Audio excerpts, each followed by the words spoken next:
Okay, welcome to welcome to another episode of Panakal Podcast for Geeks, the show about good friends hanging out, talking about the things we all love.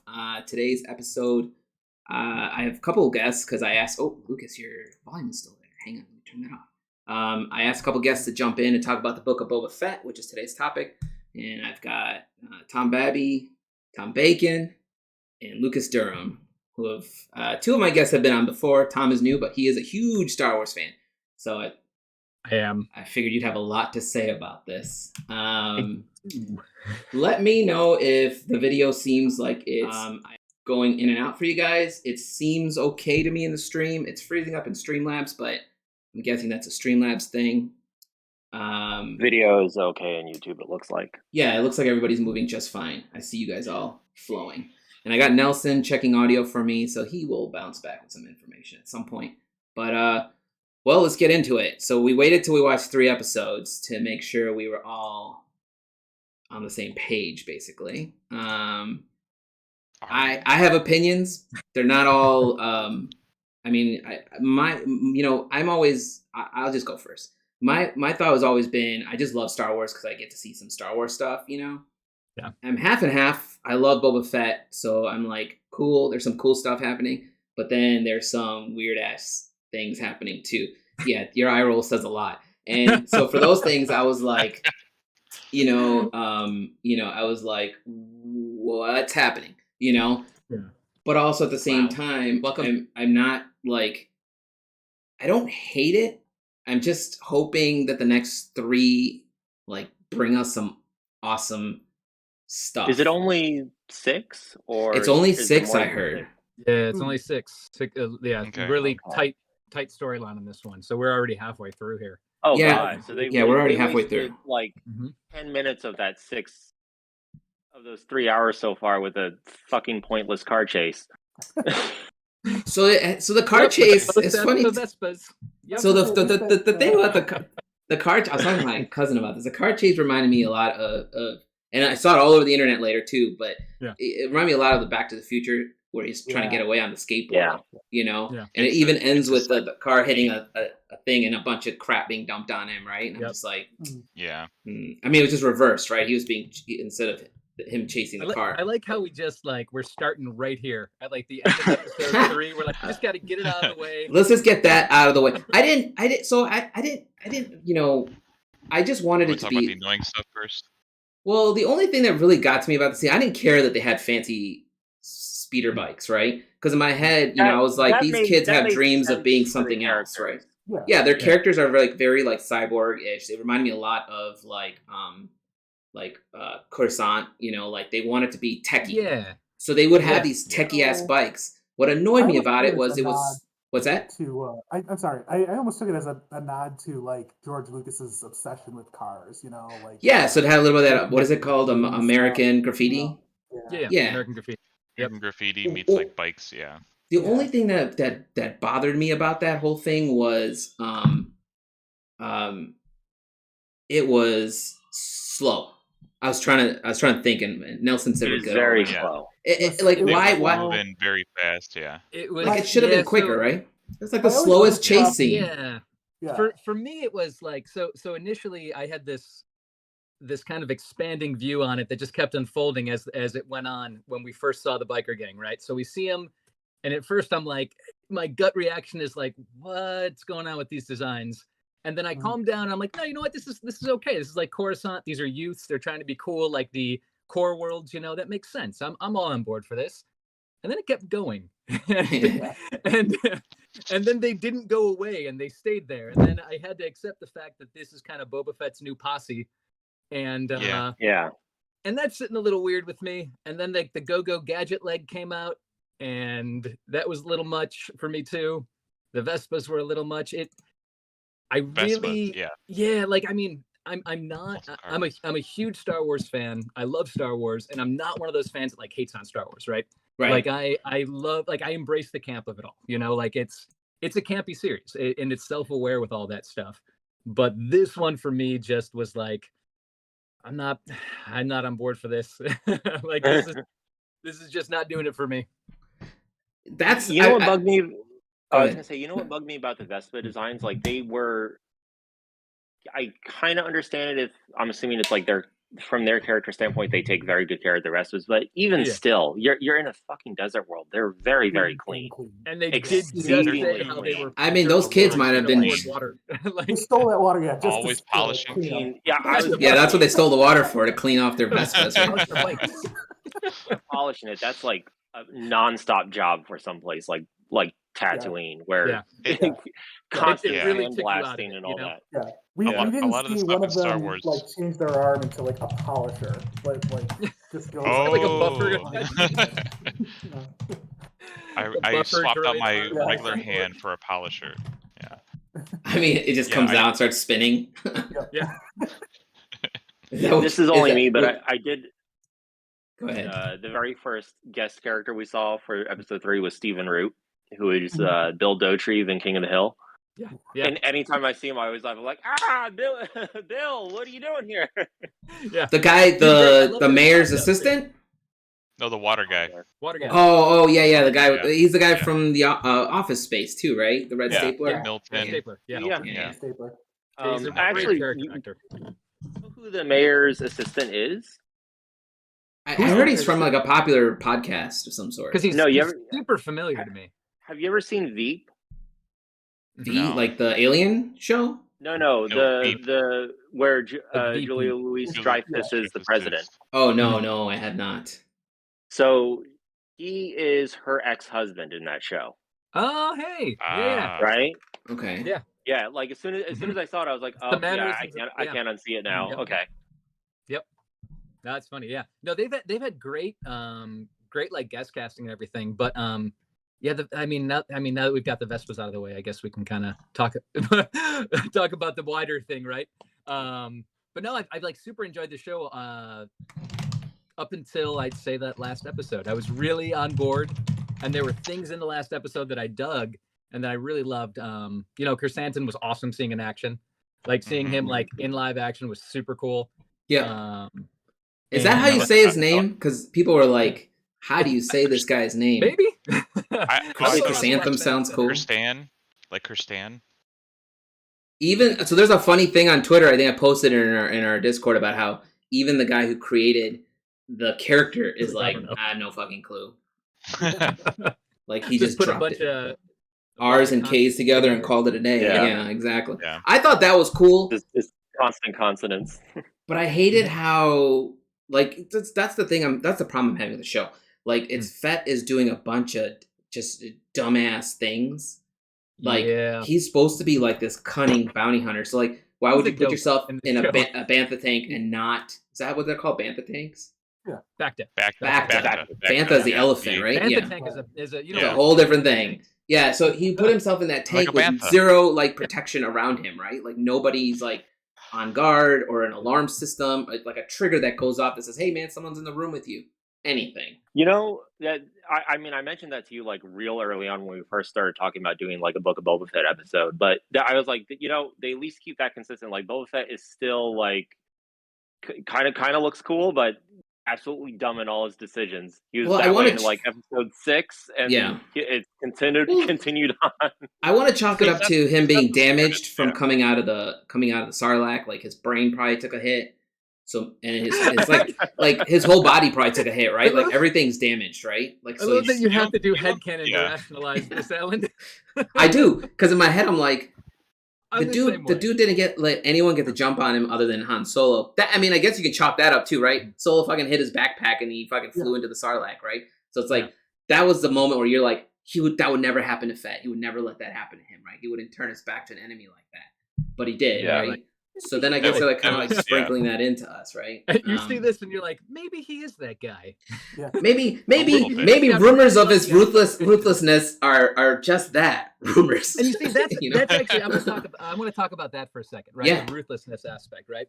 Because when this show started, I've been since the show started, since the first episode, I've been asking myself the same question, which is, why the hell does he want to do this? Like, why the hell does Boba Fett? There's no. They're simultaneously making him a simple man trying to make his way in the galaxy, right?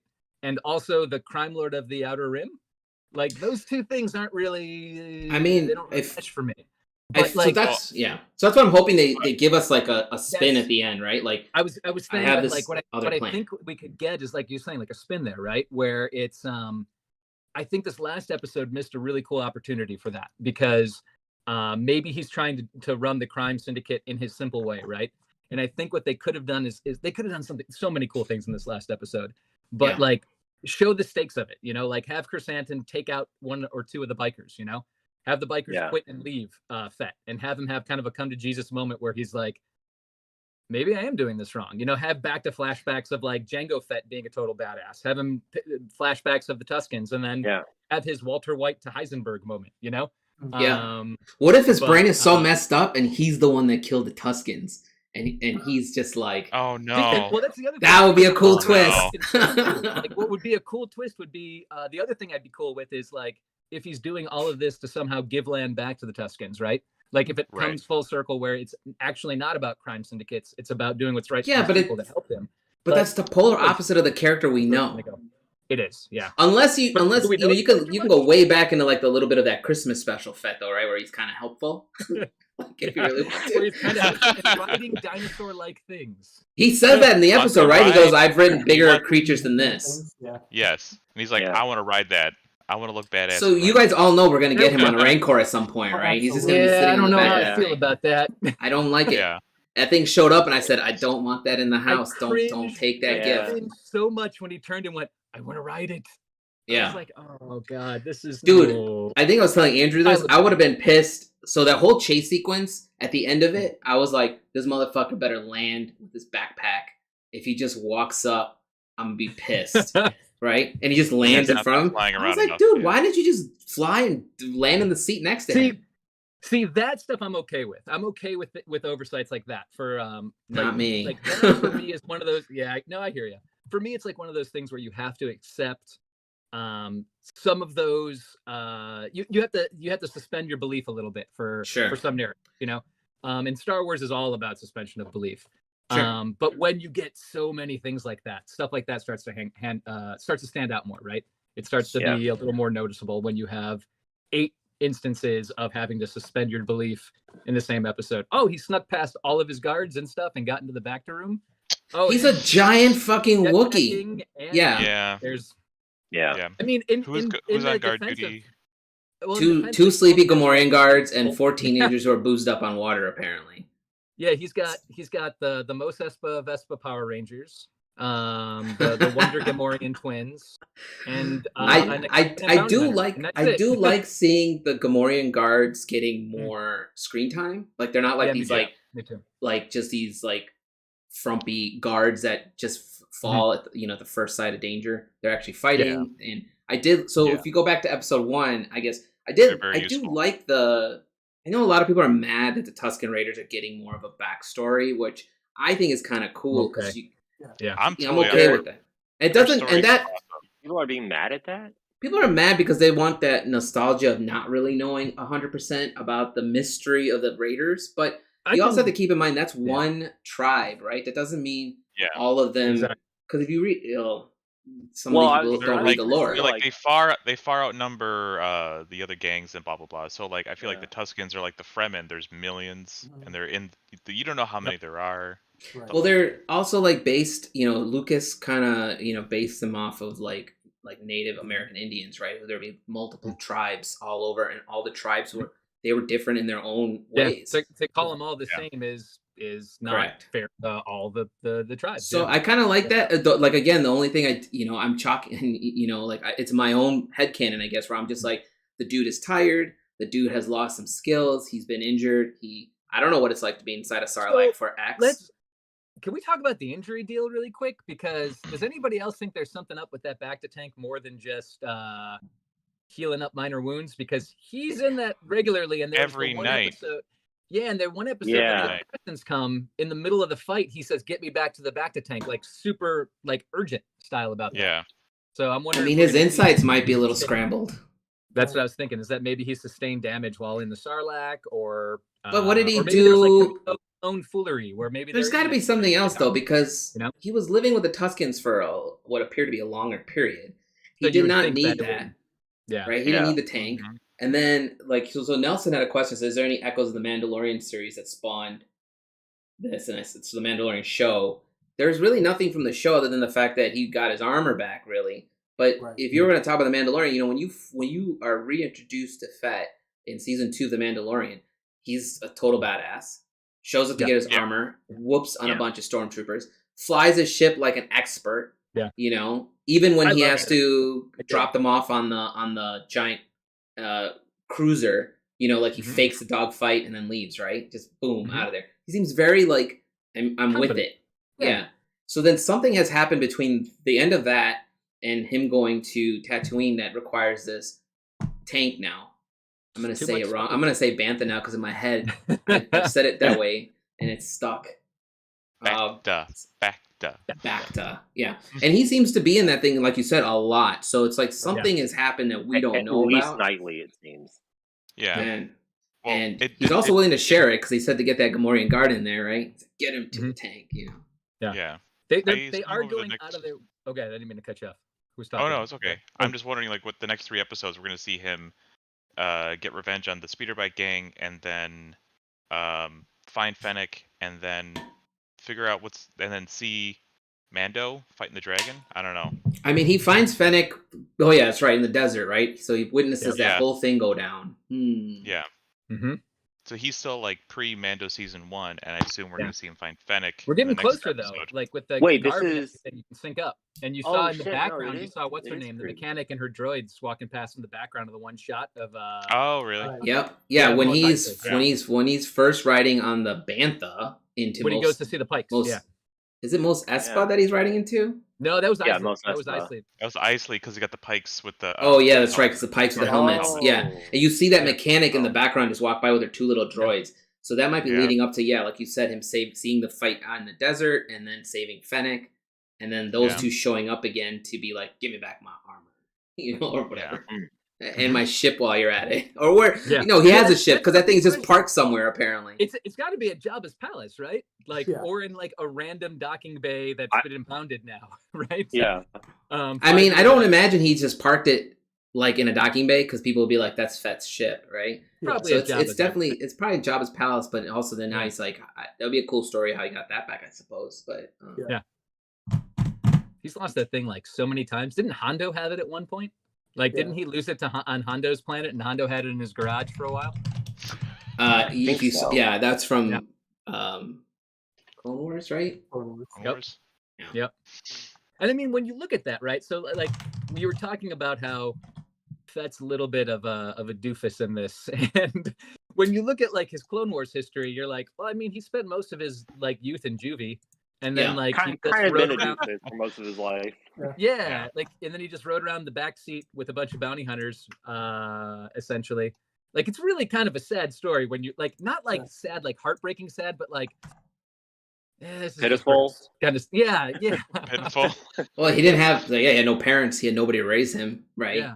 So he was like raised by a mix of bounty hunters and pirates, basically, and in the back of their ships, more or less, you know. And then spent, like I said, time in juvie for trying to kill the Jedi, and that was Didn't he try twice? 3 times. He tried. He tried a few times. Yeah, he tried a few times. Yeah, he's not very good at killing Jedi. not even a Jedi, but a Jedi Grandmaster at that, right? Like, I mean, that's just pushing out there. That's just pushing. That's just pushing your luck. That's hubris, my friend. Something I hope to see more of is I really do hope I get to see more of the Hutts. I'm really hoping that them saying, "Hey, we're backing out of this. We don't want any fight in this." I really, because like those are always really interesting characters to me. So just to have them like bounce out after like 2 appearances in like 3 hours is like, oh. I mean, they just show up, slow talk, and then they just leave. Yeah, I love the Hutts are like, yeah. I think they're backing out to wait to see what happens. They're like, something's going on here, so we'll wait and then we'll slide in later. Yep. Yeah. Well, they say they said it in that last episode, right? They said this planet has been promised to another syndicate, and then he said who, and they never tell him, right? They're not like Crimson Dawn. I think it's going to lead up to Amelia Clark walking off the ship on the last episode. Yeah, you know, I think that'd be kind of cool, right? Yeah. I mean, you're not going to get them all because he's already dead at this point. Yeah, he's long dead at this He's point. long Yeah. dead. He's long so. dead. So who's Yeah. in charge of Crimson Dawn at this point? And that's kind of, I guess, what's It's, going on. in the Daenerys comics, Targaryen. is that like Yeah. he's Yeah, it is. consolidating all the syndicates. So I mean, if Yes. it would be a good way to bring it in. I'll say the that I did Pikes like not seeing one Pikes in live syndicate? action. I always like Pikes in live Yeah, action. They're those are pretty cool. Are they not a syndicate on their own? Because I feel like they they're were. now but, they're now the big bad. They were, but they got. They like all merged together. With Maul, Okay. Yeah, with, Maul pretty much brought them all Mhm. under his Yeah. umbrella. Back in like that was right Oh. before Order 66 happened. He pretty much had everyone Yep. under that umbrella. right. Mhm. And then once he died, I guess in the comics there was like there's like a squabble and stuff, and Oh yeah, so like now power they're struggle. all trying to figure out who's top dog again. I mean, that's a good question because this is happening after Last Return and before Force Awakens. 5 years after, yeah. Yeah, so 5 it's years like or so, right? Yeah. After yeah, Return 5 of years the Jedi. after Return. So it's pretty. Crimson Dawn still does exist at that point. Mhm. Right. Yeah, we're at this Just- weird point where a lot of the things are all still around and happening. You know, like it's not that little big question mark expanse between the new trilogy and the original trilogy. So I mean, like Yeah. people were like when they saw the people in the first episode, the people in the red and black, everybody was immediately like, "It's Crimson Dawn! It's Crimson Dawn! We're gonna see Darth Maul!" And then there on the other end was people who were like, "He Yeah. dead!" Like, He dead But now. there's people like last dead, year with Mandalorian season 2 where they're like, we're gonna see Rex because Tamura Morrison was cast. I'm like, Rex is like 90-ish. Right. Like Yeah, biologically yeah. speaking, he ages Yeah, pretty fast. he So old. he's like he's real old. He's either dead or like bedridden at that point in time. yeah, he's like, "Please leave me alone." Exactly. He was old when I guess did they retcon it where it's like where he is that guy in Return of the Jedi in the background? Yeah, I Yeah. thought so. That's awesome. I love that. But he's Which- old there, right? And it's been like 5 years. He's which since guy it's at the end of Return? Yeah, I haven't heard this. He's So in supposed to look Return of like- the Jedi, yeah. Han's team that he leads to take over the shield generator bunker, right? Oh, wait, I he missed leads this. to go and Right. blow that up. There's an old dude in the background. He's in the back, and he's got like the standard Jedi or the standard Rebel helmet, right, and the standard camo suit, and he's got a big white beard, and you can't really see him very well. He's always kind of blurry in the back, but they retconned it, so that's Rex. Oh my god! I Basically, looked this yeah. up. Yeah, like everybody when they saw that. Oh my god! scene, Yeah, they're there like, he Who's is. that old dude? Wow. And, Filoni even went so far as to have concept art done up of Rex in that outfit and everything for the last season of last season of Rebels, rather. Right. So, yeah. That's It's, awesome. It's pretty cool, right? Yeah, I dig that. Yeah. I didn't know that. I love Filoni so much. Yeah. So do I. That's why I like to get excited whenever we see Pikes or something. It's like Filoni came in Book of Boba Fett and was like Pikes and Black Chrysanthemum, and then disappeared, and just let whatever I happened like from it. there happen. Yeah. Yeah, he's like, "Here's what you guys need to include." Okay, I have I'm looking through my notes here on the side, but I made a random note for Max Rebo because didn't that motherfucker get blown up? Another? Well, everyone's saying Like it's it would be him. Max Rebo. Right. Everything is saying it's him, and I'm just like, did he see like Jabba get like choked out, and he's like, "I got a piece out of this." 'cause Just this jumped is out good." the window. Yeah, he's like, "We gotta go, guys. Pack up the, Yeah. forget the equipment. Let's go." Big, man, you know? In Legends, he survived. Yeah. Like he did exactly that in Legends. In the In what- books, right? Jabba's- Yeah. Picked up a juice player to play with him and everything.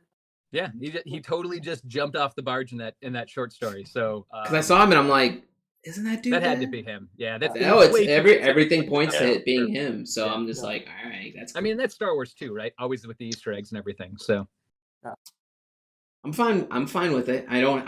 Yeah. I'm not hating on that character. What's leave his? Max Rebo out of this. I just thought of a random thing. Like, what's Max Rebo's current thing right now? Because like I remember like way long ago, he was designed as like, or people just assumed he was like a humanoid for like toy purposes and stuff. And then And the legs, right? Right. yeah, He's well, playing yeah. cool. So I saw Yeah. I saw something more recent where they're like, no, those things that you think are his hands are actually his legs. He's like, he has What? basically Hang like on. no arms, which is like Yeah. that's fucking Well, weird. no, He's all like the a photos, weird, like, even the what? even the Funko Pop for him has little legs. He looks like a little troll doll. He's Well, yeah, he and looks that- like a little troll with You know what he snout looks on. like? He looks Yeah, like see, that I don't Skinner think that's added to it, the 'cause, I don't know if that's the accurate one then. well, I mean, I'm saying I'm just looking at. I concept did. art did have him. Oh, I know what you're wonder. talking about. Like Yeah, the weird concept little art had legs him in with the just concept art. what Andrew's saying, like legs with no arms, and then those Oh, legs yeah, are maybe it's playing the other way keys. around, where that was the Yeah. original intent, and then later on they said, They no, switched it, it's yeah. more of the humanoid thing. It was actually a mistake from Kenner. They Really? they Go on. saw, Here we like, on Oh. a drum or like a drum that he was sitting in, and instead of like a stool. And so when And they he's just designed like- the toy, they gave him an extra pair of legs and like made those like what was supposed to be his floppy. So he was never supposed to have arms. Instead Just of, like his ears. Yeah. Yeah, he was always So- supposed to be like a weird Beatles animated character. That's what it reminds me of, like something from Yellow Submarine. You know, Mhm. like I mean, he's got a very So much weird. like a what's that character from episode 1? Like a Sebulba. Like his arms Yeah. are. yeah, the Yeah. it's Dugs. also yeah. Mhm. All right, Yeah. now that we've taken a deep dive on Max Rebo. But what I- about Max Rebo? So Max I also Rebo. like I had to look this one up to confirm it, but when he goes to Tashi Station, Mhm. the couple that's sitting there, Couple. right? Mhm. Lucas knows Yeah. this one. If you watch I don't the remember their names, but yeah. if you watch the cut scenes from the original New Hope, there's a scene where Luke goes to Tashi Station with his friend who I forget his name. Biggs. Biggs, yeah. And then the two Biggs. the guy and girl that are hanging with them are the couple that's at here. They're older, but they're the ones that are at Tashi Oh. Station essentially. Just That's the cool. same. So That's I was cool. like, yeah, oh, because that's cool. those other two friends go with them in that cutscene. That's right, and I don't remember their names. Yeah, that's I don't awesome. remember their That's names cool. either. Let's see if I wrote them They down. never got off of Tatooine. No. Another sad side story. Cammy and Fixer. And their talent only got Cammy and worse. Fixer. And Fixer is not much of a fighter. He got tossed around. There's a reason he Yeah. didn't join the Rebel Alliance. Yeah. It's like, I'm not good enough for this, guys. Nope. Trying to see if I made any other cool notes. Nope. I No, have did a- not. I made a note that I- says Robert Rodriguez is director, and I wrote that. I remember because Yeah. in my head I'm like waiting for Hmm. some cool. Danny Trejo.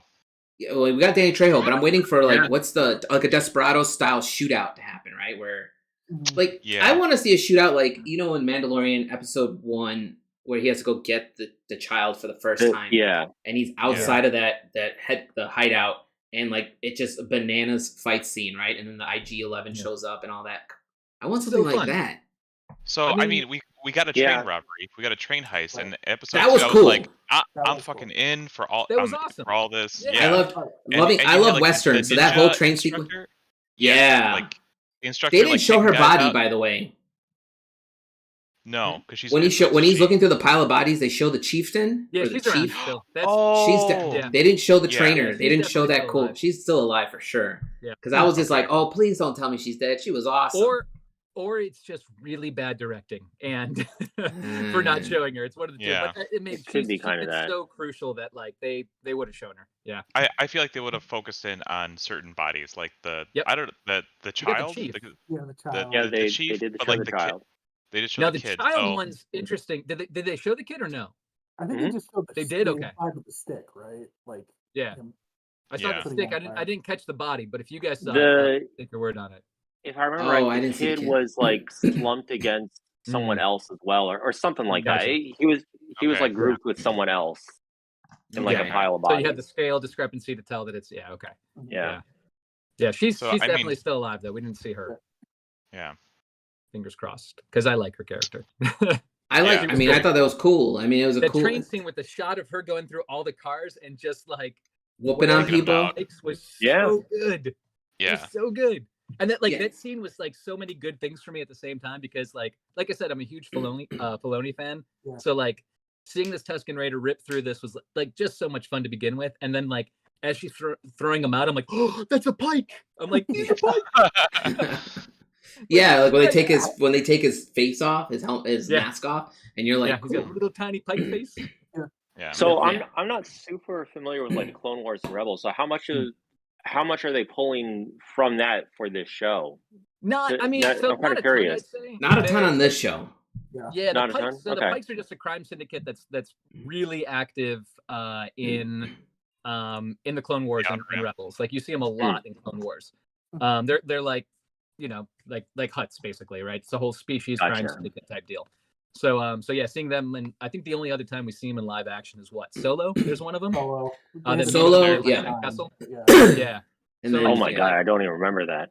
Yeah, the weird dude with the little faceplate, basically, and the robes that comes up and leads him in.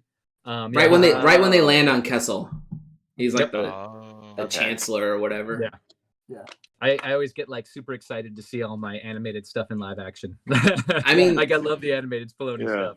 That's what I liked about Mandalorian, right? Mandalorian was bringing you back into Clone Wars and showing you, like, season 2 brought a bunch of stuff in from Clone Wars, and you're just like, Bo-Katan, like that was awesome. Seeing, I want to see. I want to hope that there's a Mando Easter egg or something at the end of this season of Fett, because I'm just like, this looks cool. But just anything. Just give me anything at this point that's not Vespas that are going to transform into Voltron.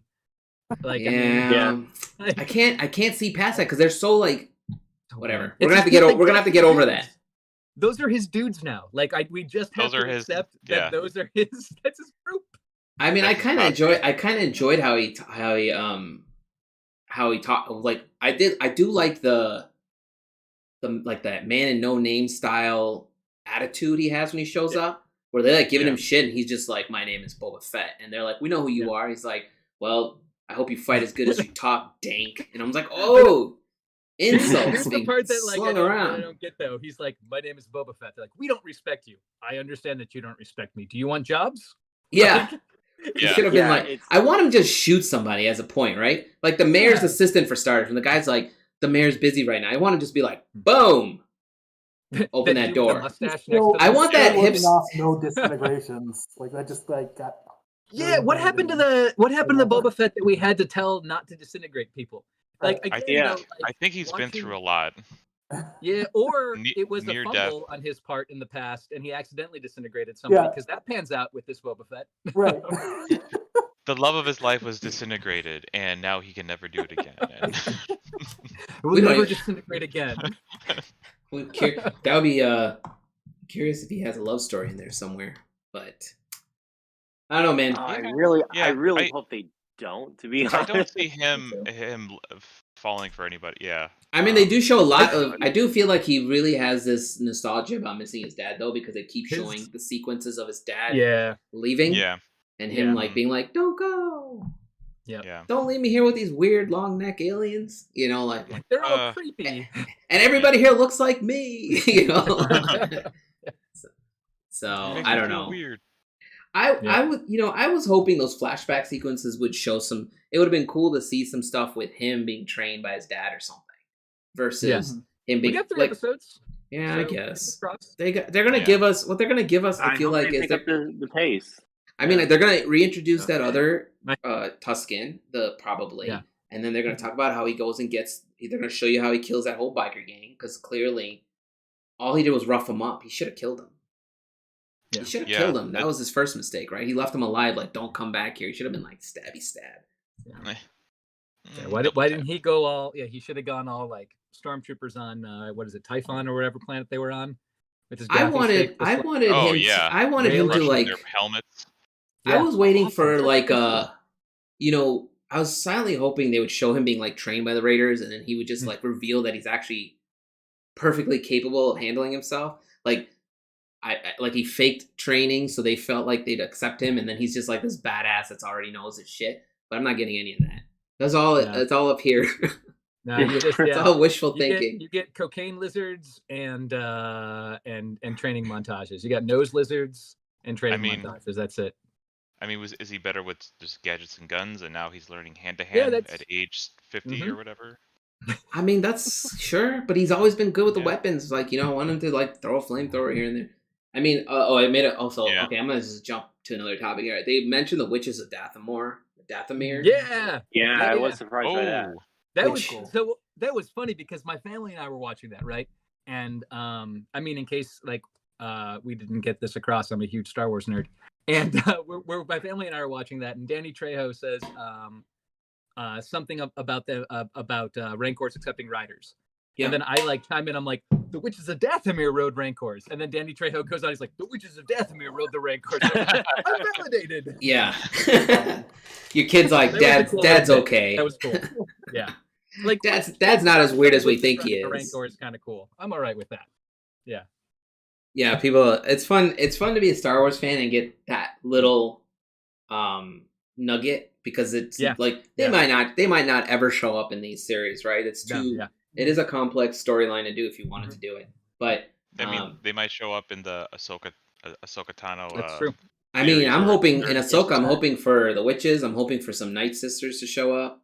Yes. I want some Sith alchemy madness. I want more Sith alchemy craziness in Ahsoka. Some more live action Sith. Yeah.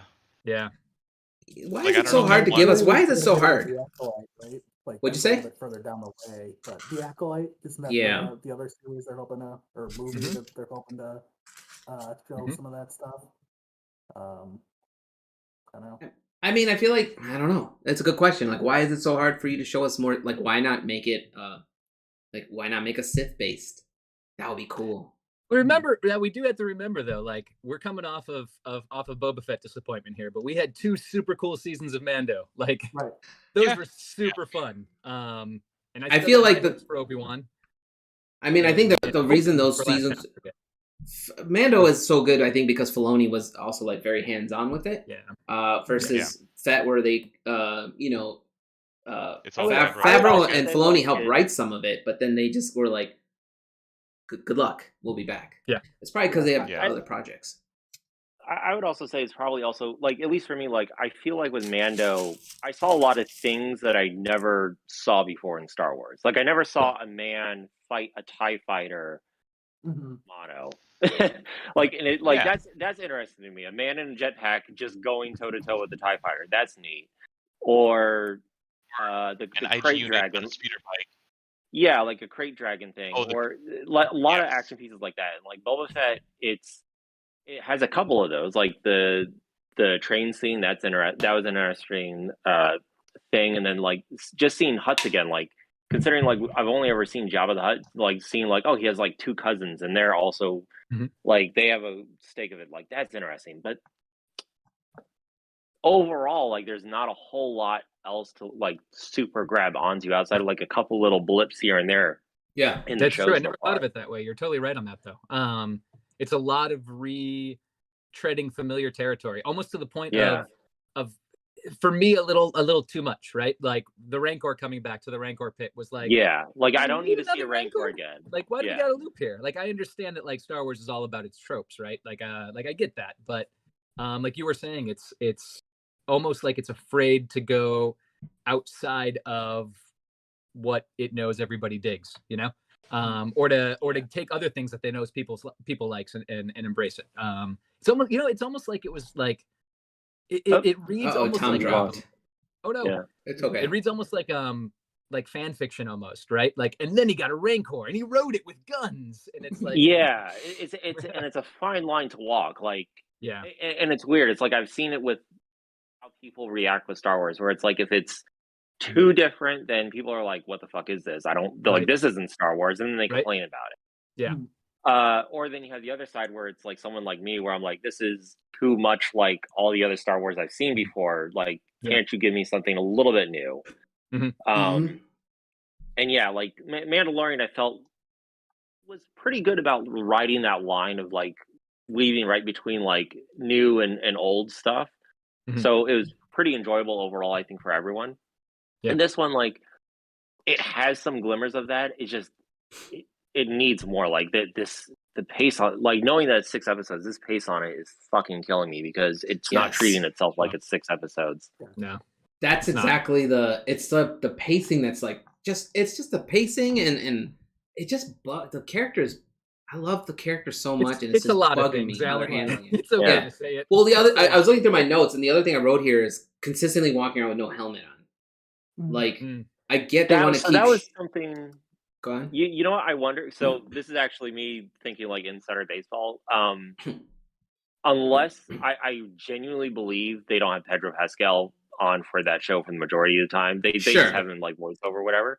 Yeah. So they just have a stunt actor having a Yeah. and that's how they're doing it. But this time around, they're like, hey, we can afford Tamura. So now it's like, oh, well, Tamura needs to show his face X amount of times, so we know it's Tamura, and we actually bought him instead of like, I mean, we had Pedro sure. Pascal on scene, but it's like, he's on there for like maybe 20 minutes out of the whole show, maybe. I just mean like he's walking around like Mos Espa and stuff with no helmet on, and it's part of it. I chalked it up to him being like, I'm a badass. Go ahead, take a shot at me if you want to, right? Like he's not afraid or something. He's not afraid, right? So he's removing armor, but he keeps like the Mando armor. It comes with the what's the word I'm looking for? It's the amount of respect. Amount of respect, right? Yeah. Like people are afraid just seeing the armor. Like you don't have to show them being we like. saw that in Mandalorian, right? When people would see a Mandalorian, they're like, oh hey, oh shit, this guy's a badass. Yeah. Just the opening scene in Mandalorian walks into that fucking ice bar, right? Yeah. They're all like, oh shit, everybody back off. Or except that one dude who tries to scrape his armor, right? Yeah. And everybody knows what that T-visor and the Beskar plate stand for, like the distinct Mandalorian styling and all, you know. And he's consistently taking it off. I'm like, leave it on, dude.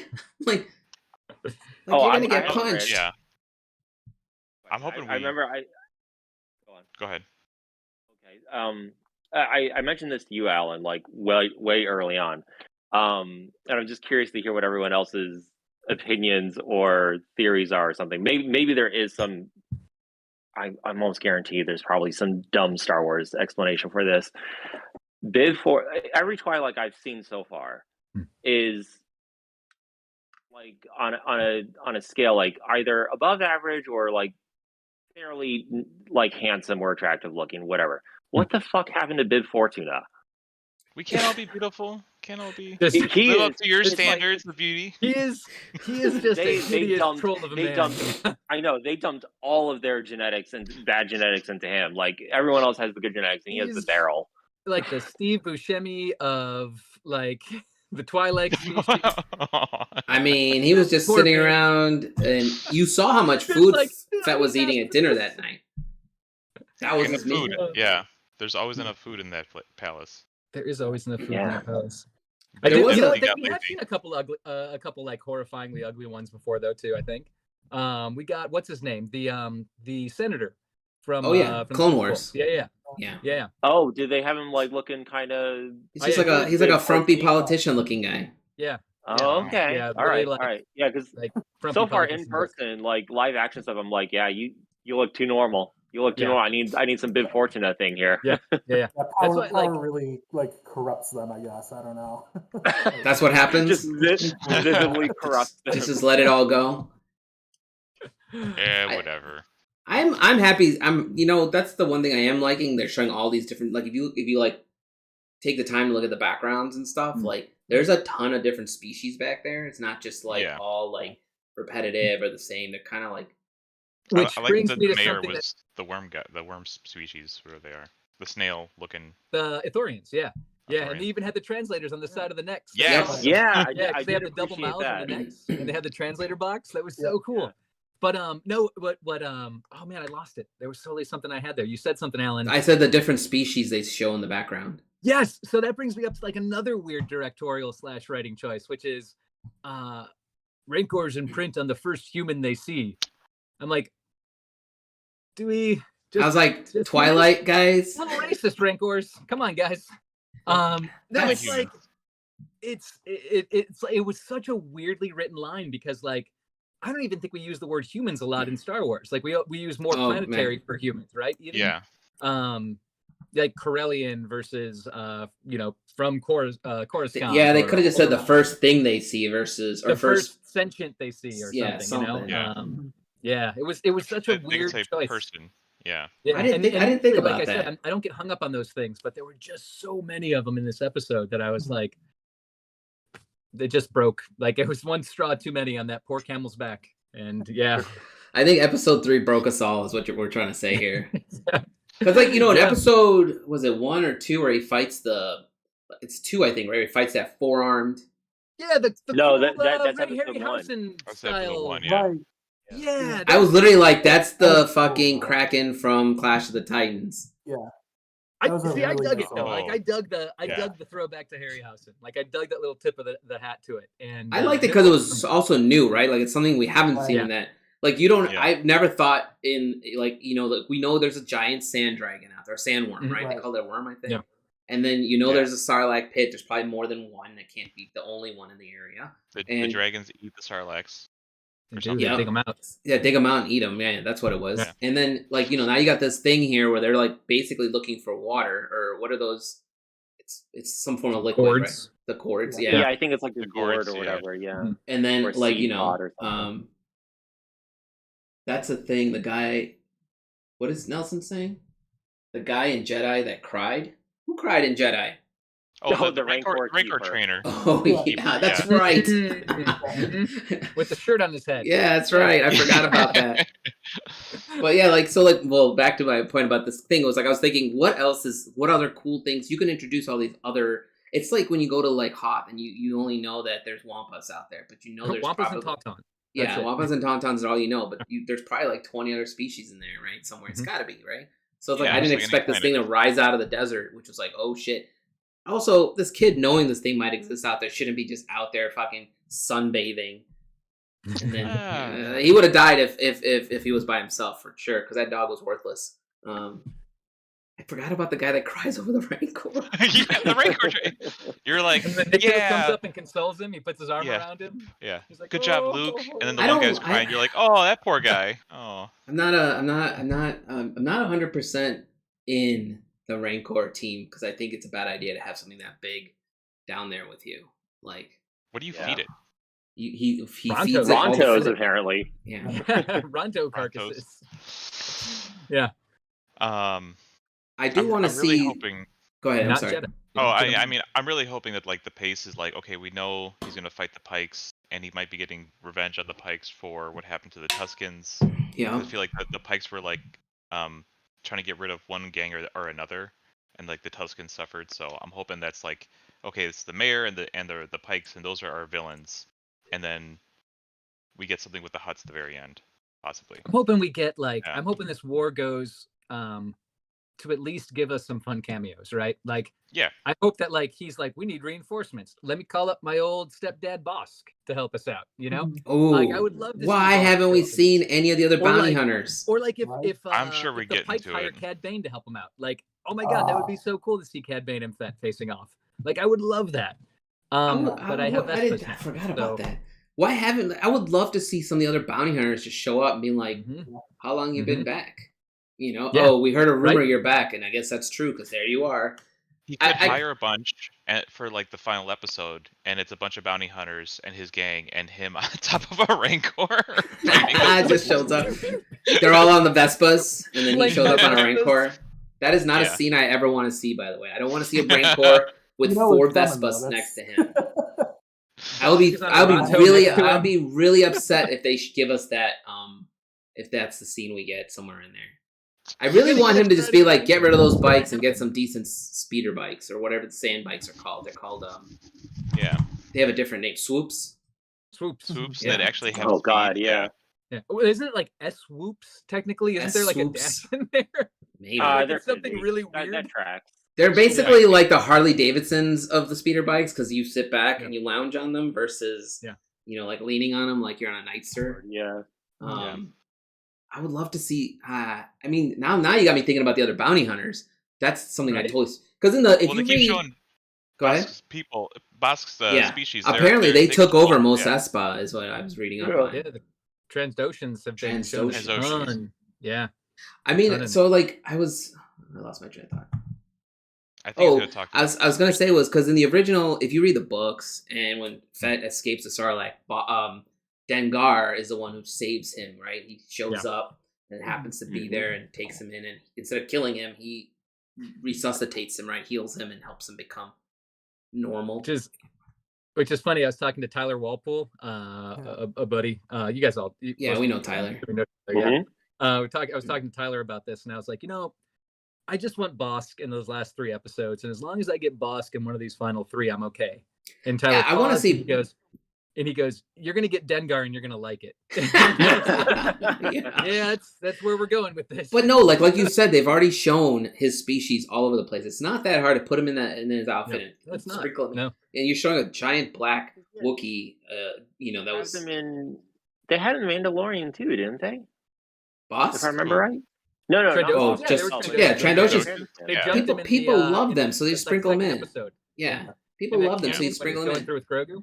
Yeah, I'll tell you what. Like, yeah, that's what I remember. When that big Wookiee showed up from behind the hut, I was like, "That's a scary motherfucker." Yeah, yeah, because he's just looking at you like. And then I was like, "Oh my god, that's that fucking gladiator bounty hunter, whose name I could not remember at that time. Whose name I still can't say." But I'm a little shocked that he just let him go. He's gonna come back and help him.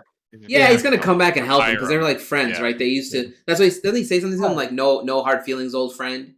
Or said just business is what he said. No hard feelings. Just business.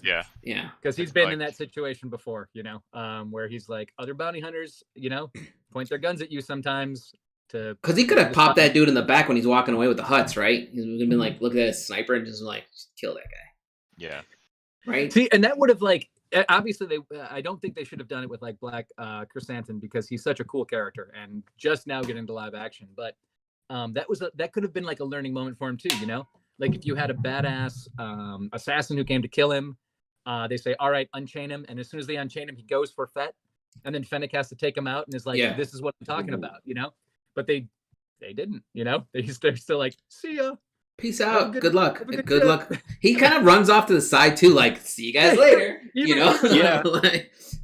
I'm and he's like still running off, like, oh, yeah. Like, it would have been cool if yards away now. If they just zoomed out and showed us the Hutts kind of moving, and then him running off in the distance, I would have been like, okay, they're scattering. It was like the ending of One Flew Over the Cuckoo's Nest with what's his face running away with the back shot into the distance as the camera pans out. Yeah, I'm like, is he still like kind of camping out outside of the palace? Like, what's going on here? He just lives over there. He's just like, I parked my ship right over there, guys. I'm just gonna get back in it and take off. Got a tarp and some rocks over there. I did think that scene was kind of slow too. That's the problem. I think that's the major problem having with the show.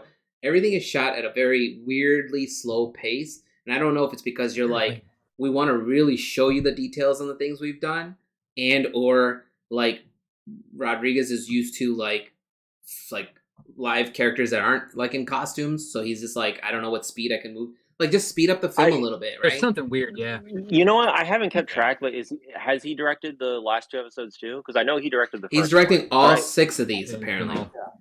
Oh, really? Which is also a weird choice, because I think when Mandalorian, they gave 2, like 1 to a director, another one to, like, some directors got 2, right? Yeah. And I like that, because you got different flavors with every episode. Yeah. I don't know why they just do that with this too.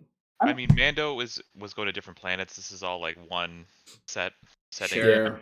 One closed storyline type deal. I was wondering, like, from a technical standpoint, are they shooting on the volume as much? Because, like, the way I wonder. Certain like scene setup, like you always see the mayor's office from like 3 different angles. You never see. And that reminds me. That makes me feel very much like Rodriguez's style of shooting too. Like, because he did like a lot of the Sin City movies and stuff, right? Where it's like he's used to just like nothing. Yeah, it's very much like George Lucas, right? Just like put on a screen and then film it. And then when you did Desperado, it's the same thing you're talking about, Lucas, where he's got like one scene and it's like this side's empty, so we got to always shoot this angle. Right.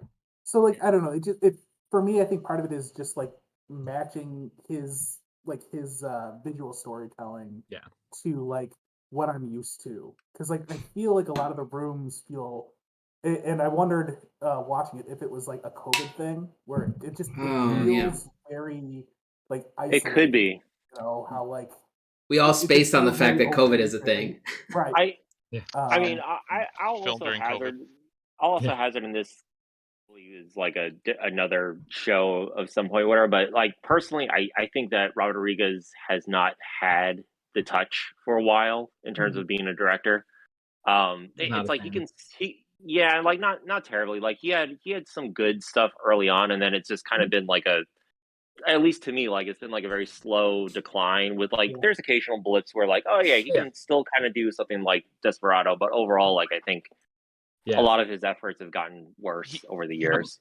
I'm with you there on that too. Like I feel Bacon's got an opinion on this. Wait, no, okay, I agree, but I'm like, he did direct Alita, Battle Angel, which is fun, and it's very heavy on the CGI, and there's but it's a super expensive movie, and I'm sure Cameron was there to I was gonna say, wasn't that was executive produced by Cameron? I'm almost gonna say, is that like a Poltergeist situation where like they say Toby Hoover directed it was Steven really Spielberg. Good. Yeah. Like the action. I mean, really maybe. well done in that. I legitimately cannot see James Cameron being like, "Oh, okay, I'll let you direct this." I think Filoni directed. To be like, "I'll let you direct it." Let me look up Book of Boba Fett. Not really his personality, right there, is it? I think Filoni directed directors. One of the episodes, I thought. Of Mando? I'm looking. Yeah, he did. Boba Fett, you mean? Not Mando, Fett. Oh, Boba Fett. Okay, it says Rodriguez directed 3 episodes with Book of Boba Fett. Wait. No, that's not it. I'm in the wrong place. Give me a second. I mean, you guys keep talking. I'll find it. Okay. Carry on. Oh, I did like the I don't know the name of it. It's that weird skittering robot with the brain in the jar. Yeah. The monk. Oh my god, yeah. I saw that. I was like, oh, good to know he's still rolling around whoever he is. Yeah. That's awesome. That's a organic being with a robot body. It's a brain in there, yeah. And it's in the I old forgot lore, it was a in monk that achieved a level of transcendence that they removed the brain from the physical body and put it in the jar so it could just meditate forever. I kind of hope they still keep that. I don't know if they do, but droid body. There we go. Interesting. I think in the old canon too, Bib Fortuna ended up having to become one of those. He became one of them. Yeah, that's right. In the old canon, yeah. old Tales from Jabba's Palace. Yeah, he ended up being a brain in a jar. Yeah. Yep. So it says there's 2 directors, according to IMDb. That's where I ended up. Yeah, I was just looking at it. Steph Green did the second one. Yeah. And then Robert Rodriguez did the first and the third. And then it looks like Bryce Dallas Howard, Filoni, and Kevin, I don't know who this is, Kevin Tancharoen. Which one did Filoni do? Because that one's going to be badass. We haven't seen it yet. Okay. I have no idea. If Filoni's gonna... He probably Filoni likes... I'm getting excited now that I know Filoni's directing one. Filoni likes his characters. Like, he comes out for his characters. Yeah. And Cad Bane's his character. So I'm just like, fingers crossed. Because he came out to direct the Ahsoka episode of Mandalorian. And I hate to say it, I do think this might be just a Robert Rodriguez thing for me because I like out of the 3 episodes so far, I like the second one the most. And knowing that he's not directed by that, it's like, oh, that makes a lot of sense. It shines a little light on it, doesn't it? Yeah. Yeah. And we'll see. Filoni like if you watch his characters are his babies. He loves them. I mean, if you watch the directors like the round table stuff, Mandalorian. I don't know if you guys have seen those. They're they're so fun. Listening to him talk every time Favreau like interrupts him, I'm just like, "Shut up, dude!" Slap him to be quiet for a second. Like you ain't saying nothing of importance right now. Let the man talk. Like if you listen to Filoni talk, you can go look this up on YouTube where he talks about how he brings the episode 3 and the arc into like Return of the Jedi, like the fall of Anakin into Vader, basically. Like. You can appreciate it goes from 1 to 3, I think is what it is, right? Episode 1 to episode 3, because people hate episode 1, which whatever. Yeah. But he gives you that deep dive on like you also have to watch Clone Wars because you're not getting all the information on seeing how Anakin falls. Like he's rejected so many fucking times. Yeah.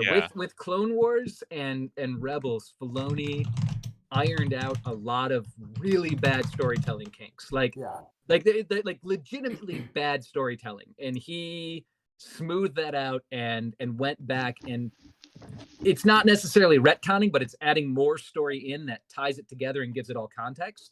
So like that bad writing that now has new context with the new storylines, and he's really great at doing that. He's just awesome at that. And but like he could also speak to it, right? He doesn't just write it and just being like, "Good luck, try to figure it out yourself." Like when he talks in that I'll share that clip with you if I can find it later. But when he talks about that, there was a moment where I'm just like, damn, Yeah. like that's really good. You know, Yeah. that's a good way to like. He basically was like telling, because nobody hates Star Wars more than Star Wars fans. Sorry, Right. Oh, yeah. it's the truth. You know, like it's the truth of the matter. Like 100%. Yeah. Here we are. because we want this like. It's like Yeah. when you make like a peanut butter and jelly sandwich and you want it to taste delicious and it doesn't, and you're like, fuck this sandwich, you know? But you eat it anyway because you're hungry. So that was a bad analogy for Star Wars, by the way. This is your peanut butter sandwich, isn't it, Alan? Yeah. Serious right now. Star Wars is it's like, your so bad like, peanut I butter always tell sandwich. people like Star Wars is one of these movies, I saw all three in one sitting when I was 7. Okay. Wow. And if I didn't watch Yeah. Star Wars as a kid, like I never would have really like, I remember watching that movie thinking, I want to do that when I get older. Like I want to make things like, I knew it was a movie. I wasn't like, I want to go live there. But I was like, Right. I want to make things like that. And I clearly am edging on it right now. Do it, right? Mhm. But so like when I see the shows and the movies, like I was never one of these people that was like, I don't like episode 1. I don't hate it though, right? I think it Right. serves as there's pieces of that you have to watch because it serves into the story building. Yeah. You know, and It's a bad movie with a storyline that's good in the grand scheme of it. exactly. That's the way That is a good way of saying it, right? And There's it a just lot comes of down to plot Luke. points, yeah. Yeah, the plot points, and Yeah. it's also like But overall, Lucas is a great idea man, and he's a good writer. He's a horrible director. Like, Bad. hand that shit off, Very man. horrible Like, director. Not good. write your stories and let somebody else like Yep. like if I were to ever make an Ancient Ones movie, which would be badass, I would never direct it myself because I don't know the first thing about all my shots would be how Well- Lucas described him. I'd be like, stand right here, shoot here, and then maybe go over to that side for a minute. You know, like, I mean, you walk I into the like, room. Now there's sit Yeah. down. there's loads of history about how 4, 5, and 6 was like helped out by a lot of other people. Like Exactly. Coppola helped out in terms of like developing story ideas and script for episode 4. His wife at the time, Marsha Lucas, I think edited that was all her of name. New Hope, right? If she didn't edit that movie, Yeah, it was A a New Hope. clusterfuck. Yeah. Yeah, Yeah. it was like all the footage was basically a mess, and she basically scraped together this coherent movie out of it. And then But that's yeah, the then thing, you right? get- You watch the once first you get 3. to episode 1, once you get to episode 1, then he's like, oh, I don't know, I'm just writing it. It's I'll like, get it done in like ah. a I few mean, months. there's even that story, right, about when he did the first screening with the team and everything, and they're all in the theater, and it ends, and like everyone's silent. Like, They all and realize it's terrible. they don't know Oh, what to do because no. they're all staring at him, and he said like it's like I might it's have a gone known too quote. far. He said that I've gone too far. I did too much. One of the two things, right? And he said something like, I think this is too much. And then like he paused and is like, no, I think it works. Then everybody's like, it works. It's okay. Don't worry. And like all the yes men came. That's I the remember problem, right? I remember part of that thing is they're like, oh, if we can get Jar Jar to work, Jar Jar's the key to this all. And it's like, oh no, Because he said he you're said in an saying. interview where he was like, I want to make these. He's always been like Star Wars is made for kids, Yeah. but also like the kid in all of us essentially, right? Like we grew up watching it, but like Yeah. Jar Jar, he specifically thought would pull in a younger audience, and it was just like, Fell flat. It was the weirdest. Like I wish they would like, fans would be, people, they don't get it. If we just see Jar Jar die on screen, like Star Wars stock would probably just go straight through the roof. Like, do you know where he is right now though in canon? isn't he like He's living He's in? homeless Coruscant, on right? Naboo. He's a In canon, he's a beggar, and he's a beggar on in Naboo. Naboo. He's a Oh, really? he's a panhandler on Naboo who does like crazy circus acts on the street for money. What? Oh my god. Blind, Yeah. blind. I think I can't Was- remember. I think he was might it in be the blind comics? too. Is this in the No, this comics? was- Because this is new to I me. don't remember No, where it was. it's if it was one comics of or the novels. Yeah, I Yeah. think it was in one of the novels. They say it. He's went from senator to being a homeless dude on the streets of Naboo. Yeah, an imperial. I'm not outlaw gonna- Naboo. They're I not mean, gonna I guess vote once for the him Empire again. took over, Yeah, they're not gonna vote for him again. They're like, no, look what you let happen. Yeah, He's the one right, that's like, We're going to and follow the and that's the thing, the right? new And chancellor is. I mean, he didn't really step down that far, guys. He went from being a court jester to a senator back to being a court jester. Essentially, it wasn't. steady. It's just steady a career straight path. plane, man. He didn't step down that far. If he dies, though, Very I'm telling you, consistent character. stocks up. If I remember right, Oh, the Nelson says novel- Jar Jar's not so bad. He's not, Nelson. I get it, but He's also very fucking annoying. It's a hard character. Like I don't want to do a deep dive on Jar Jar, but I didn't hate the character when I saw him. I mean, I didn't hate him. It's just like I didn't like the little. That's the thing with Star Wars, right? I didn't like the little shenanigans he was pulling off. But I get it once you read more about it and Lucas's like love for wanting to embrace and bring in the younger audience. I get where he put the whatever you want to call it, comic relief.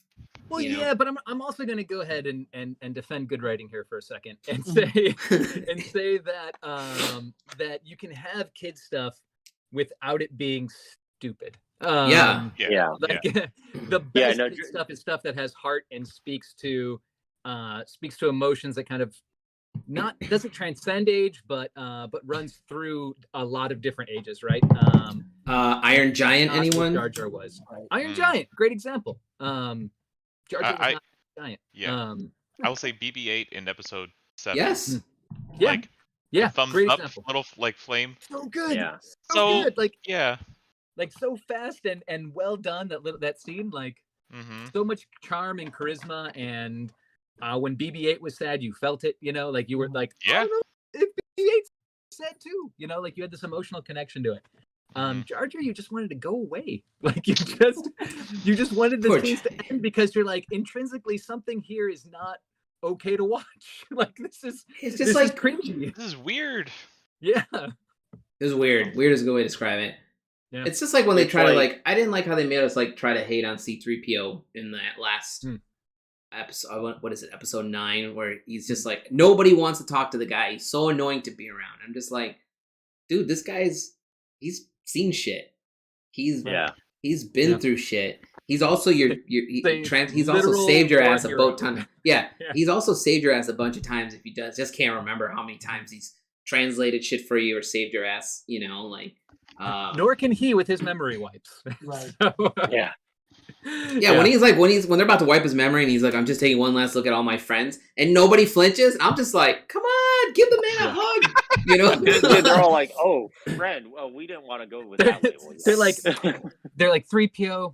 We're acquaintances. Yeah. Can you wipe that out of his memory too, please? We just work together, dude. Like, we just work together.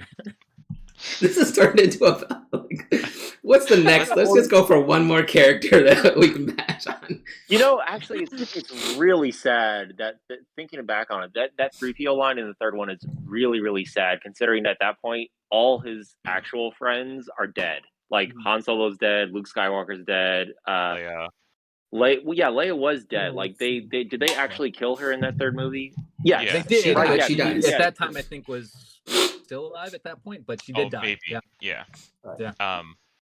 R2-D2 was there. It's true. I mean, but he's everybody's friend. Like, bro, R2 is even like, don't talk to me, man. R2's that friend who's like, you know, we all have that one friend where you're like, why do you guys like him more than me? He's so fucking annoying. And that's him. That's R2. R2 just sits there quietly, never has an opinion, just kind of hangs out, but everybody's like, R2's the coolest. I'm gonna disagree with you, man. I love R2. I like R2 too, man. He was like one of the first models I built. Yeah. I remember he's great, dude. What I love about R2 is again, here's another Filoni effect, right? Another great Filoni effect is the R2 now never leaving people behind. After the last time he left somebody behind was on Mustafar when Anakin said stay with the ship. And he did. And all shit broke loose when R2 wasn't there. And ever since then, whenever somebody says R2 stay with the ship, R2's like boink and just follows along behind 40 feet, you know? Yeah. So Nelson had a problem with us bashing on Jar Jar, but he says C-3PO is the worst. I mean, don't even like watch an interview with that guy because he's kind of full of himself too. The actor. Yeah. You know what? Actor, like 3PO or the Jar Jar? 3PO. Oh, okay. 3PO. Like, I think the guy who played Jar Jar got a lot of flack. He didn't. He's sad. It's sad for him. He's a fine person. But he's a cool actor. He got like kind of a comeback on I forgot the name of that Star Wars show, Jedi Academy. There was like a game show or something on, and he came on there and he was like, did they actually go forward with that, or did that get like scuttled because of COVID? I think it got on hold or it's canceled, but R2 is better than R2 is better than Jedi Luke. Is that what you're saying, Nelson? R2 is a better More Jedi than confident. Luke? Nelson. Don't. More confident. Nelson, have you By seen The default, Mandalorian when Luke Luke first shows up mentioned by it, any chance? Because so- Luke whoops some serious ass there. Like, he stepped in a room full of, what are those guys called? Dark Troopers? Those terrifying droid troopers, yeah. Yeah. Oh I my mean, come on. I watched that whole sequence. Like, I had to watch it. I was so excited about it. I had to go find it on YouTube and watch it frame by frame. Because that's the Great. level It of was Star well Wars geek done. I am. And you see things like where he spins the saber behind his back and he deflects a blast back. And you're just like, this is the Luke I wanted to see. But I get it, right? I still enjoyed, don't get me wrong, I saw those first 3 movies when I was like 7. So like, Yeah. just even like them fighting on Luke versus Vader in Empire, I was just like, this is amazing. You know? But see, that's another thing people always bring up, though, right? The lightsaber fight's changing over time. But if you watch, like, what everybody says is like the most badass Vader scene, which is the Rogue One hallway scene, right? Yeah. He does exactly the thing that he does when he fights Luke and Obi-Wan. He Yeah. doesn't. There's no flips. It's just Yeah, it's just It's all, like- it's like Yeah. it's like a fencer, right? He's like a fencer, essentially. Yeah. and you see him doing the exact same moves. It's just to common dudes, like it's just to everyday people, and just it's gets the- way more horrifying. Yeah, but you got that one guy on the ceiling, remember? He just holds him up there, Mhm. and you're just like, Yep. oh, that guy's not going to make it. That was like, that scene, man. Rogue One was cool. I think it's love one of the how best. we're all coping right now with Boba Fett by talking about all the other things that we Yeah, super well, love. so I That's was the whole gonna point of ask, the rest of what- this season. What do you guys? This is hope how we're to going to round see this out. for We'll the come back to remainder- Fett. Yeah, I was going to ask, like, what do you guys hope to see for the remainder of Fett? Like, in terms of like where it's going right now, what would you like to see to kind of make it more on your side to be like, okay, this is actually a show I enjoy, or at least like kind of pull out of like where it is. Where like for me right now, it's kind of like a flat line where it's like, it's okay, it's not terrible, nothing great about it. It's I feel like there. because they need to give us a little bit of that. Where has he been this whole time? Story. Yeah, for I'm gonna let somebody it else would answer this though. Yeah, for me, it would be like to bring it all around. Like at this point, to bring it around would be, I think they could do something cool with, like I said, giving land back to Tuskens, right? Something along those lines. Like he's doing this not to be a crime lord, but because being a crime lord gets him fruition of his plan that he has, you know? Mhm. Some because right now higher it's- higher stakes. and Yeah, everything. yeah. There's something Yeah. that's not sitting with me about him being a crime lord right now. So that would help with me. And then, yeah, just give me bounty hunters. Just give me really cool bounty hunters showing up, like cameos. Yeah. I mean, want fun does cameos now? Yeah. I I know feel like in Crimson? episode Go ahead. 5, you might get that like he's got to get his forces together to fight the Hmm. Pikes, and the Pikes maybe have a bunch of bounty hunters, so Yeah. or something, or they have an army, and he's got to build up his own forces. So Exactly. I'm gonna What if call they're for all a his friend. friends that show up, right? What if a bunch of Mandos show up? No, I don't want to see more He's not Mandos. Mando, though. Oh my was gonna god, say, Mace yeah, Windu just shows up. Dude, Dude, how awesome would that be? Oh. If he's in front of his palace and he's like, "Oh, I see you bought friends to fight," and all this purple lightsaber ignites, and you're just like, "No," Oh. because both Is- characters are awesome. Mace Windu canonically alive somehow, or He No, is. he's No. he's Right? technically alive in the fact that no Jedi dies from a fall off screen. Correct. Like Right. that's okay, fair. So we that's just about got- as alive as he is. Dude, I was waiting for Like, those rumors when thrown off the episode. balcony. Well, when Yeah. episode 9 was being created, there was rumors that it was Mace Windu came back as a Sith, and he was going to do. I was like, "This is a wonderful story. That'd be awesome as hell to watch." But I I think would they love want to see like. Go on. Oh, go ahead. I mean, No, I think they want to just preserve the fact that he was a Jedi, and Yeah. he's not. He fell off the roof and didn't die. He's still alive as a Jedi, and Yeah. turning him to the Sith side would be like, oh, that's kind of a cop out, right? You cut off my hand, I went Sith, Yeah. So Yeah. A fall from a great height has made me evil now. he can survive those things. He's done it in the books a bunch of times. So Yeah. I mean, every Jedi, Yeah. right? Like no Jedi dies. I mean, we had like an entire They- scene with Ahsoka falling to a planet, like from Right. orbit, basically. jumping to which he's jumping like around, right, ship to ship. Yeah, dude, you got to watch Clone Wars, Andrew. You're missing Yeah, out, man. man. It's so Ah, good. I guess I should. Yeah. It's so good. Yeah. Even like a curated, like streamlined watch list is always a good idea. So you can, too. So what it's you like- can do is what I told my cousins is But- you can just look up Disney's. Disney has a list where it says must watch Clone Wars episodes, and it takes you through season 1 to season 6, where it picks out like 3 or 4 episodes from each season, which are important to the story, like very important. They're all important, but these specific ones, and then all of season 7. Like there's maybe one episode in season 7 where you can be like, whatever. But all of season 7 has to be watched because it totally leads you down that you see how Anakin is changing. And the writing's never been a hang up for me. It's always been the look of it, like the animation and just the look of it. Like the animation I never cared for the look of it at all. Well, I mean, it gets better as each season. It does, yeah. Like if you look up as it goes on, yeah, it just gets better and better. Season 1 and 7, like I was curious. Like I remember I watched it was a clip of the like Darth Maul and Obi-Wan meeting again. Oh, like, that's from Rebels. That scene where like, is that from Rebels? Yeah. Well, even that though, like I saw that, I was like, nope, still hate the animation. They I was like, changed Rebels. Well, Rebels is a whole different company, and they changed the animation style. But if you watch like the sequence where Ahsoka and Maul fight for the first time, or no, I don't want to give anything away, but they used live action recordings of an actress, I can't remember her name, and then the guy who played Maul, Ray Parks, and they filmed them fighting, and then they got whatever technology exists for this now, just converted all that into these characters fighting on screen, which is awesome as fuck. I was watching that, I was like, this, you don't even have to spend money on an animation. You just have to make sure you film this well. It was cool. Yeah. Like everything, man. The flips, the fights. Sorry, Lucas, I didn't mean to cut you off. When they can have like 2 stunt choreographers like go at it. It's like you're not going to get a better motion capture. Exactly. Like some dude didn't have to sit there like stressing the physics of a spin because his computer was like, I got it. We're good. Let's go. Nelson had a good question, which is going to sidetrack us for a minute, but he said, whose story from Empire and Jedi do you think they'll ruin next? And see, I can't even get on board with that kind of question, though. Again, it's so hard for me to hate on Book of Boba Fett because... Yeah, I don't, I just want to go on record and say I don't hate it. Yeah, I dig Star Wars and everything, so when, like, we get... when we get legitimately bad stuff, like, you got to admit it, right? Like it's I mean, three of us showed up in the gear. By the way, I noticed. I see Lucas. Oh, there you go. Andrew didn't get the memo apparently.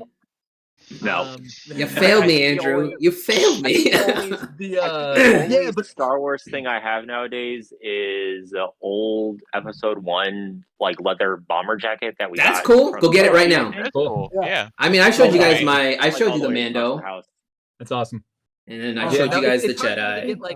It's hard for me to get like pre-grumped on stuff with this, right? Because I love these characters so much. I love this setting so much. Yep. And it really is like a hit or miss thing. It's with any media, right? Like you never know what it's going to be like with any media. So I like to go in being excited about the fact that I dig Star Wars and I get Star Wars, And if it's not great, I'll admit it after the fact. But Nelson said Jar Jar is fair game. I'm like, yeah, Jar Jar.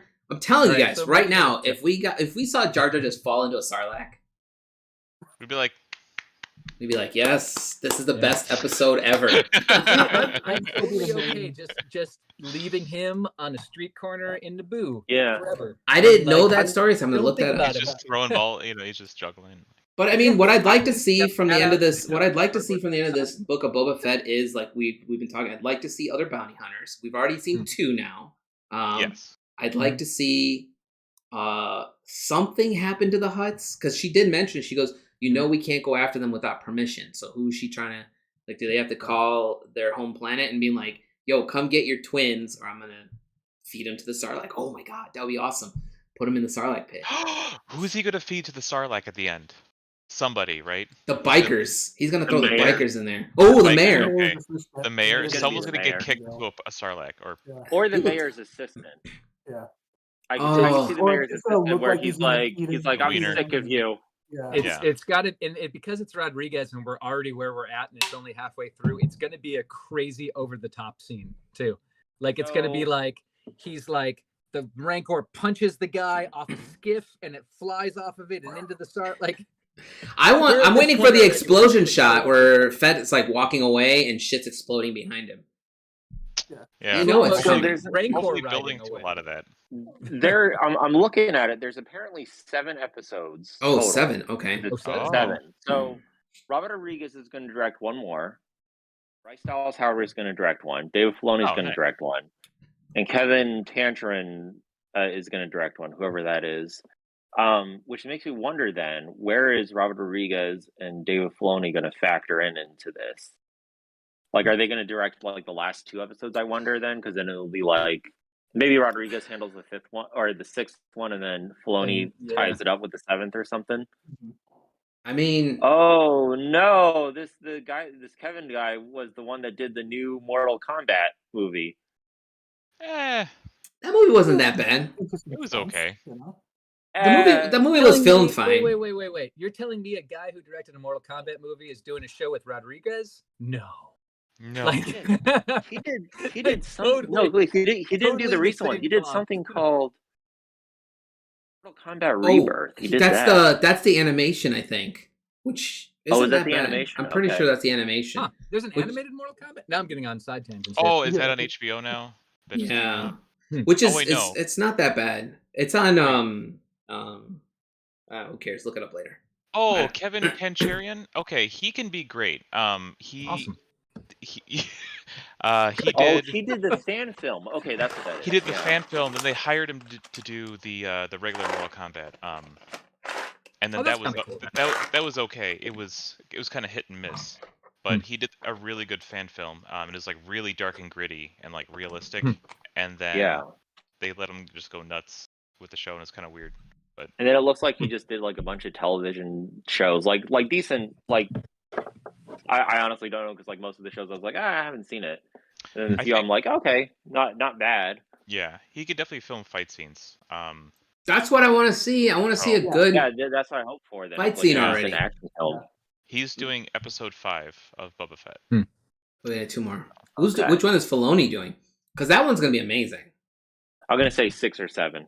Yeah, and I'm gonna hedge my bets and say 7. I'm gonna say 7. Yeah. Like Filoni's gonna be like, I need you to, because you have to leave it. You have to end it in such a way that the fans still want more. Didn't Filoni direct an episode of Mandalorian? Yeah. The Ahsoka episode. The Ahsoka one, yeah. And he produced a lot of them too. So. Oh, okay. I mean, he's not gonna not direct the Ahsoka episode, right? That's his baby. Yeah. I was gonna say he's basically the George Lucas now for all this stuff. Like he's Star Wars Kevin Feige. Mm-hmm. Yeah. That's a good Star Wars Kasdan or something. Or I mean, I don't remember if you guys remember, but before Lucas sold to Disney, whenever you wrote a book, it had to go past a guy they called the Oracle, and that guy like lived and breathed Star Wars. Just one step. Yeah. Like, he was like, and that's Filoni now, because the Oracle was a guy who would read your story. Like, you would write a novel, and they wouldn't let you publish it unless this dude read it. He would go through it and say, this is wrong. The timestamp on this is wrong. This character doesn't exist yet. And you had to clean all that up. And then he would... Don't they... I thought they still had that guy. Like, Pablo... I mean, he might... I think. He's there somewhere, yeah. And Filoni is that level now for the movies, right? So Filoni is very good at, like, saying, like if somebody were to be like, hey, let's put Darth Maul in here, he'd be like, no, he's dead. No. Or whatever, right? That's just a bad example because it's too easy. But I'm talking like more like deep diving stuff. Filoni knows those characters. Really nuanced stuff. Yeah. Right. Yeah. Like his knowledge of Star Wars is just like, I can listen to that dude talk about Star Wars forever. It's fun to watch. Like it's the same reason I love watching shows like Repair Shop or something like that. I love watching people talk about the stuff they dig. Yeah. And like that guy super digs Star Wars, and it's really fun to watch him talk about it. Because I was at Celebration when they announced Mandalorian in like, what is that, 2019? In the before times. In the before times, yeah. long ago. I mean, I remember when we were there and people knew what was coming. They were going to talk about the show Mando. There were like, to my right were like literally like 100 Mandos, like all the different helmets, everything. Yeah, they were like crazy. They were just holding it up, and it was nuts in there. But when that dude started talking, it was like you could not hear a pin drop in that room, because he was just, everyone was so loud, and then it got super quiet, and everybody just let the man talk, because that's how much we wanted to get all that information out of him, right? Yeah. Like I'm still trying to think, I'm still trying to think of like Nelson's question when he asked like what character would be ruined next. I'm just trying to think like who have they not done yet. I don't think they're gonna ruin a character. I think they could. There's a gallery like a boss. He said it jokingly, but like I'm legitimately trying to think of like who have they not actually tackled yet that they've already used. IG-88 or I'm telling you, man, they could literally, they should just make a bounty hunter series, like season 2 of Boba Fett. could legit just have. You can literally call it the bounty hunters, and they could be them more. Because like I was thinking to myself, does the Black Sun still exist? So you could do something called the bounty hunters, or we could do something called the Vespa Gang instead, which would be way cooler than anything that bounty hunters could bring to the table. I like how Tom just dropped and then came back in to give us a thumbs up. I had to go do something else. But I mean, like, if you were to do, if you have to, I really want to see their bounty hunters. I want to see Bosk in action. I don't want to see him just standing there. I want to see him like do some serious shit because he's a badass. Last episodes. I hope we get some cool bounty hunter fun with Bosk, and like I said, maybe if we see one of Filoni's characters, I'd be all like, yeah. So fingers crossed. I wonder if we'll get a new Ewok series. No. Just thinking about it. I said that too fast. Definitely what we need. Movie to complete the trilogy. That's what we need. If we get Ewoks, I want to see them eat the things they kill. Stormtroopers, because they ate those stormtroopers. Man. Why did they have a humanoid breasts? I mean, because everyone's like they're cute little teddy bears. I'm like, they are savages.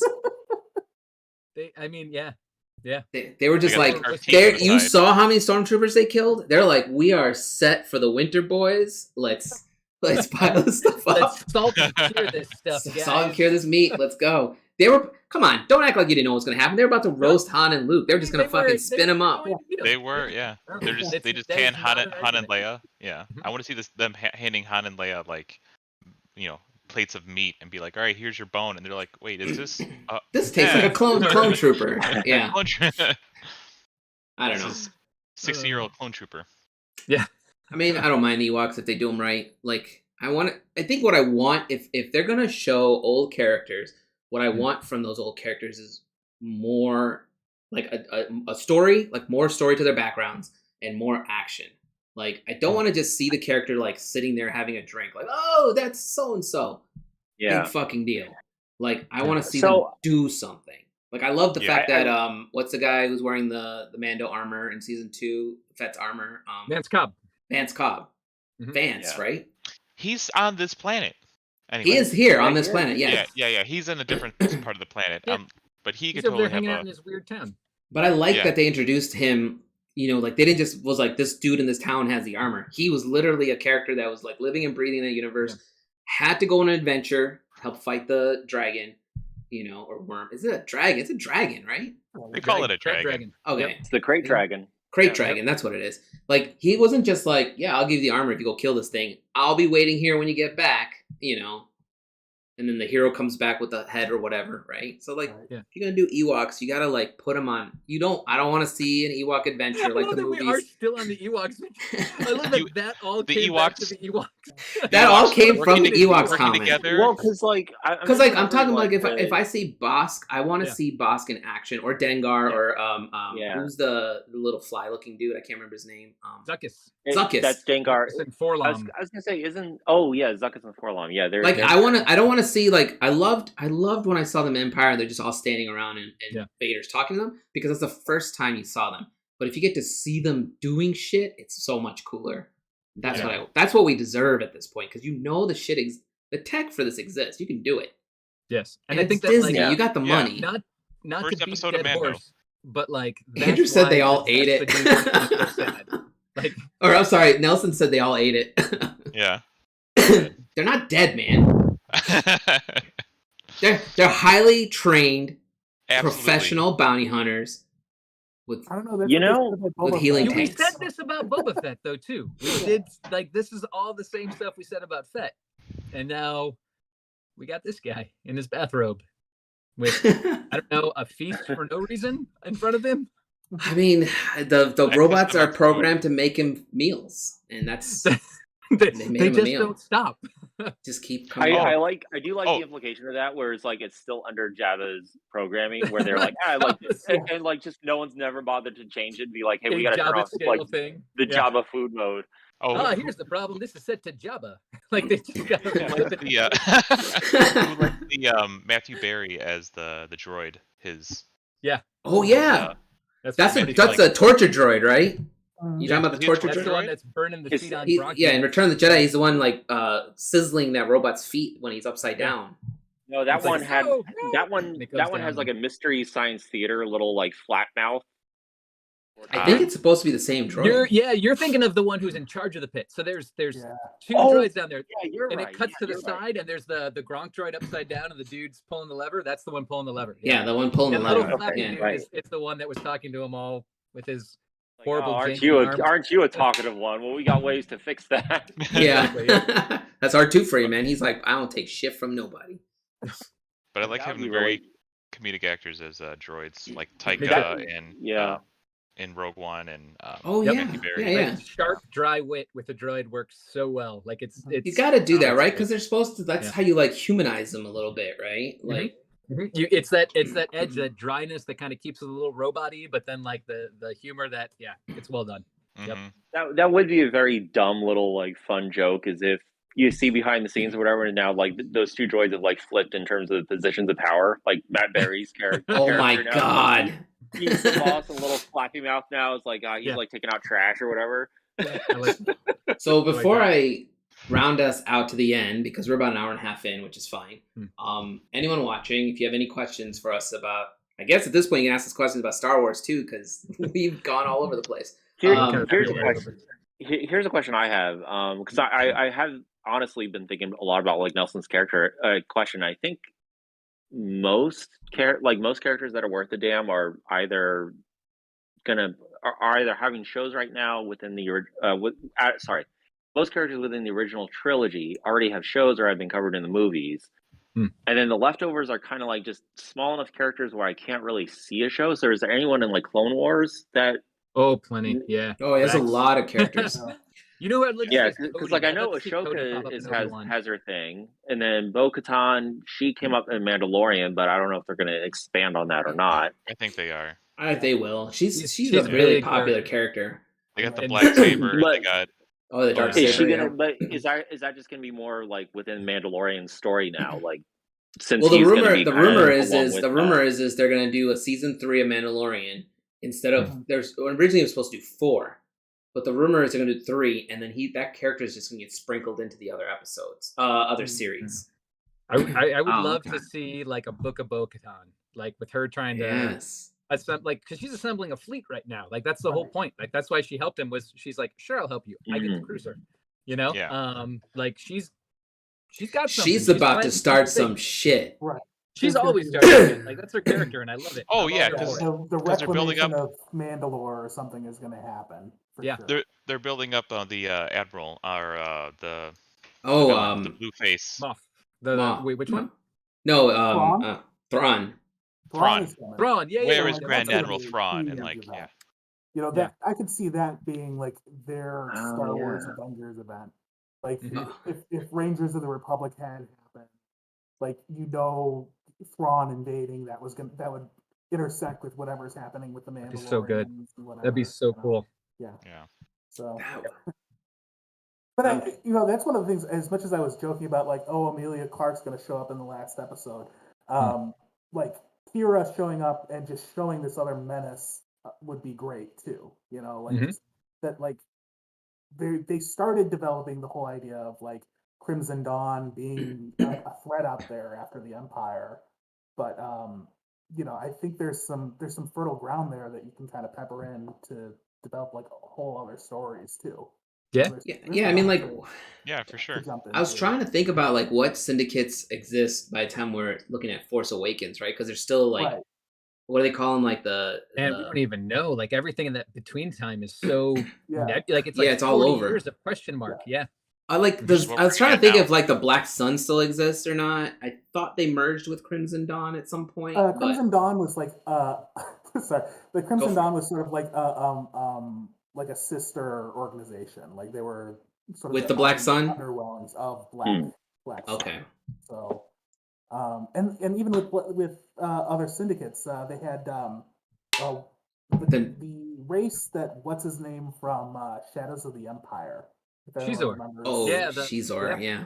Caesar and his the reptile guy. Yeah, they had like the ridges down the backs and the top knots. Yeah, we saw them Oh.